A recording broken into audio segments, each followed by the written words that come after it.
I didn't want it. And somewhere inside, I knew that my way of wanting it right was the right way. And when you give up trying to change other, then just as sad, you're stuck with having to change yourself. Have you found that to be tedious? I find that really tedious. And you know what? It never ends. It just keeps coming back. It's a different mirror, but it just keeps coming back. Oh, I have to fix myself. No, so here's Bartholomew 1:8. No, you don't have to fix yourself.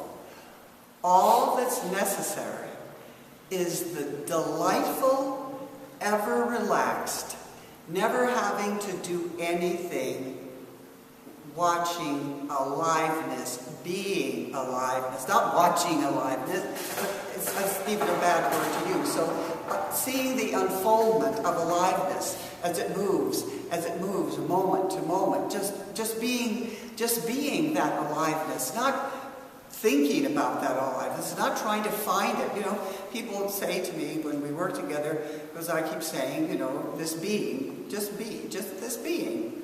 Be aware of being. And they'll go, I don't know how to be aware of being. So please stop a minute and realize when you hear these words, don't you kind of giggle a little bit? You know, I have to be aware of being. Of what being? Well, the being that I am. Oh, I see. You have to be aware of the being that you are. And when you look deeply at this, it becomes quite funny, because the truth of it is, in every instant, no matter what is going on, being is being. And guess what? You all know this. There is nothing but being. There isn't two things. There isn't being, what it's being, and then this other thing called Mary Margaret doing what she's doing. Because whatever this seeming Mary Margaret is doing is being Mary Margaret. Being Mary Margaret. It's also being the thought, I have to change Mary Margaret. Or Mary Margaret's really wrong. Whatever it could be.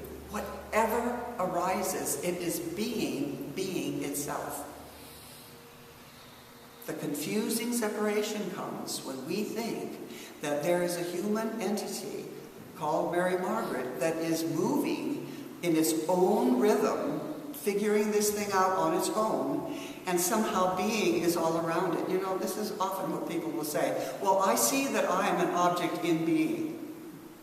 Well, then we're stuck, because if you're an object in being, then you've got to figure out what that object's going to do. How is it going to do it? How is it going to do it right? How is it going to do it so it doesn't get itself in trouble? How am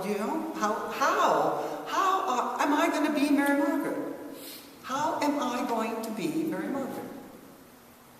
I don't have the foggiest idea. All I know is that which we call Mary Margaret has a lot of very automatic responses that come out. If you smile at me, I smile at you. If you frown at me, I start to worry.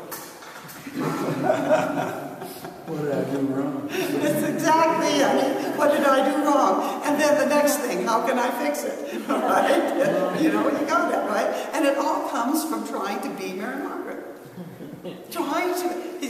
Please, I'm so glad you're laughing, because, how can we possibly try to be who we are? It's just nuts. It just makes no sense. So then where are we? So this is where people get and rightfully, they become upset. Because when they really start to glimmer the fact that not only are they somehow not the Mary Margaret that they thought they were, and that there's nothing to be done about the Mary Margaret, that it's going to be moved by whatever forces within being move it, right? Not any forces in Mary Margaret, because Mary Margaret is simply a part of this immense, wonderful thing called being. Being is doing its thing. And we say, no, Mary Margaret's doing it. Well, stop and think. What a chore. And it's so confusing.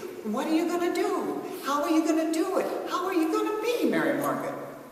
How can I be that? So, not worrying about that anymore. They become afraid because somewhere in there, they deeply get And this is the way the story goes. Oh my God. Oh my God. If I'm not Mary Margaret, then who am I? Or even more, who's going to take care of me? How can I stay safe? Isn't that the one question we ask about ourselves and for our kids and for our grandchildren or for the world? We want the world to be safe. We want to be safe. And so if Mary Margaret cannot make Mary Margaret safe, then there's this moment of knowing that it's going to all have to go. And then that's that wonderful line from the poem, leave everything you know behind in this high place. Leave everything you know behind in this high place. And that's scary.